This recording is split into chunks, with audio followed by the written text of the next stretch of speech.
Hi everyone and welcome to today's video. Today I'm reviewing a notebook, and that notebook is from Archer and Olive.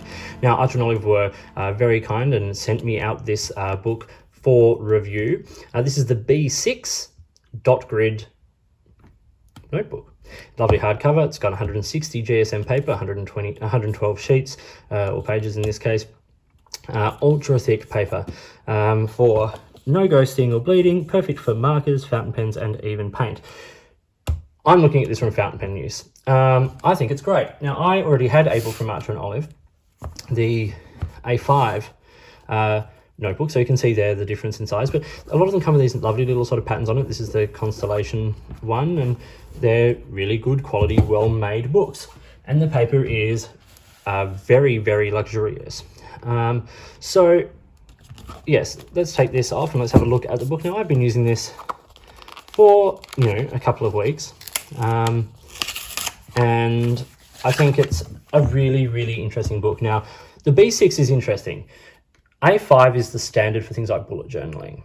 But if people are wanting to have slightly smaller carries, they're not needing sort of big notebooks for that use, B6 is a really interesting size. Like in comparison to a field notes book, you can see that it's considerably larger, sort of basically 2 field notes books size. But it's a really good size. Now, as I said, I've been using this book for a few weeks, so it has got a few marks. This is a linen sort of cover, so it does pick up little scuffs and marks, and will, it's not easily cleaned, for instance. But it's got this nice sturdy elastic.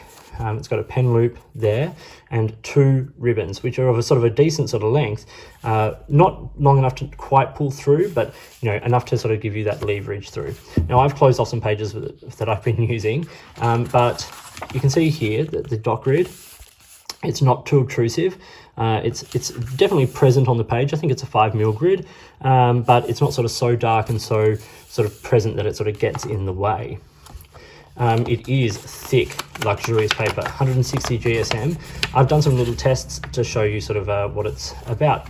In the back you get the little pocket, which is really handy. I haven't used this pocket yet, but it's there and it's good. Rounded corners, slight overhang to protect the pages. Really, this is sort of what you expect from a book sort of at this price point. And while we're there, let's talk price point. So the A5 is $31. That's 160 pages. The B6 is 112 pages and is $28. B6 size, for instance, just is 4.92 inches by 6.92 inches. So it's a good size. And the website does say that they are 100% vegan, which, if that's important to you, then that's something really good to know. So there are a couple of issues with this book. It's not perfect, but it's a really good quality book. A couple of issues are, firstly, getting it to sit flat, you do have to break it in. Now, the spine of the book is built to buckle back on itself, which does allow the book to sit flat, but you do have to sometimes work it just a little bit. Because this paper is so thick, when you get to the off-center of one of the signatures, because it's a sewn bound book, so you get little signatures of the paper glued together, when you actually have to sort of crease the paper to get it to sit flat. Once you do, it does sit flat, and it sits nice and flat. Let's look at the paper quality and see sort of what how it handles things. So I've done some ink tests with fountain pens. A medium Jowo nib on a Laban Sun with Lamy Black. Diamond Mystique, which is a shimmer ink. I'm not sure how well the camera's going to pick that up, but you can pick up the shimmer. Berlin Notebook Blue, which is actually quite a high sheening ink, but you don't get any sheen on this paper. That is one thing you will not get. Noodles Bay State Blue, just to test out the quality of the paper, and Monteverde Copper Noir in a fine nib. So a broad range of sort of basic sort of nibs and inks. Then I put like a Sharpie, ultra fine Sharpie, a Retro 51 rollable, Energel rollable pen, a ballpoint pen, a lead pencil and a highlighter. And then, as you can see, when I try to rub out the pencil, it doesn't come off particularly easy. There is some tooth and texture to this paper. I'm going to do a writing sample in it right here now. I'm using my Lamy 2000 with Diamine Oxford Blue.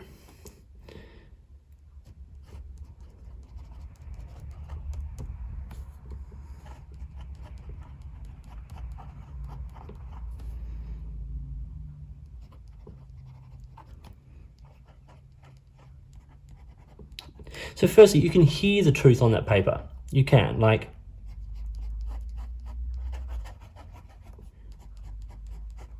it's not the smoothest paper on the market. It does absorb ink fairly well. This is a very wet pen. And so it does sort of absorb the ink in. And in a way, that's one of the issues with this paper. If you look up close, you can see, like on the Berlin notebook there's some feathering.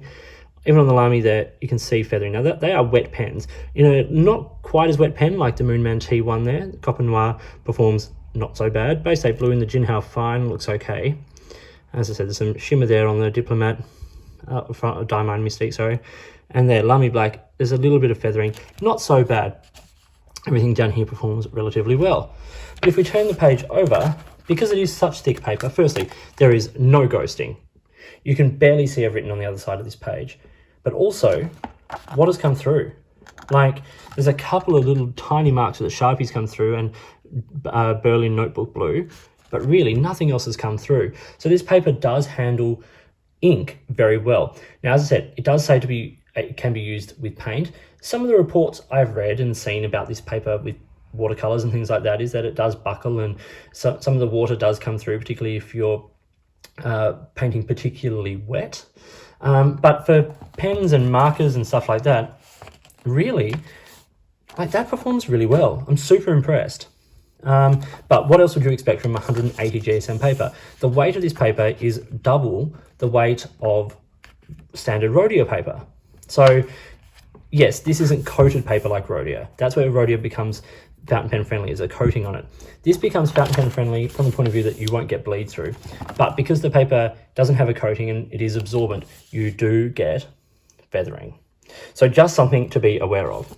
So there are massive, massive pros with this notebook. I do love the paper. I like the feeling of the paper. I do like a sort of more toothy experience when I write. I think the build quality of the books is really nice. The presentation of them is beautiful. The general build quality, as I said, is great. And in terms of value for money, I think there are certainly more affordable notebooks on the market. But when you're getting 160 GSM paper, and sort of a nice hardcover like this, and they're well made, I think you're getting, pretty much value for money. If this is the sort of book you're after, if you're after a regular Leuchtturm or Rhodia notebook or something like that, you are going to pay slightly less, but you're not getting something of this sort of individual build quality. And as I said, there are certain patterns you can get, like bees and, I think there's birds and things like that, and plant life. And this one has a constellation on the front there. And it's, with the pen loops and all those sorts of things, there are nice elements with these notebooks that set them apart from others on the market. So this was the Archer and Olive B6 notebook using 160 GSM paper. This is the dot grid version. There are other line rulings, and there are many sizes. I think there's a couple of B5 notebooks, and there's a lot of A5 options, and of course the B6. So there are lots of options around if you want to check out Archer and Olive at their website, which I will link down below. I hope you found this video interesting and useful. If you did, give it a thumbs up and subscribe to the channel. Hit the notifications button if you want to stay up to date with the videos that I produce. Please feel free to get in touch using any of the platforms listed below. You can find me on Instagram or Twitter at @the_offstage_me, or you can contact me on any of my videos here or drop me an email. If you've got products you think I should be looking at, get in touch, or if there's a way you'd like to support the channel by providing an item for review or sponsoring a review, please get in touch and let's see what we can do. In the meantime, enjoy your notebooks, enjoy your writing, and I'll talk to you later.